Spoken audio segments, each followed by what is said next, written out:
Hi hello friends, வணக்கம். இன்றைக்கி நம்ம சேனலில் சேப்பங்கிழங்கு எப்படி வளர்ப்பதுன்னு சொல்லி பார்க்க போகிறோம். இது வந்து பார்த்திங்கன்னா முன்னாடியே இருந்த கிழங்குல விதையை எடுத்துருவாங்க. அந்த விதை மூலிமா விதையை திரும்ப நட்டு இது ஒரு செடி மாதிரி தான் விதையும் அதை நட்டு மறுபடியும் பயிர் வைப்பாங்க.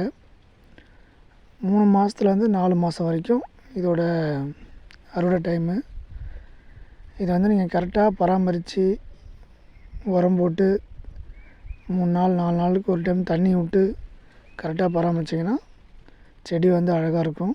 இங்கே பாருங்கள், செடியை பாருங்கள் எவ்வளோ அழகாக வளர்ந்துருக்கு பாருங்கள். இது சொட்டு நீர் பாசனம். எந்த அளவுக்கு செடி அருமையாக வளர்ந்துருக்கு பாருங்கள்.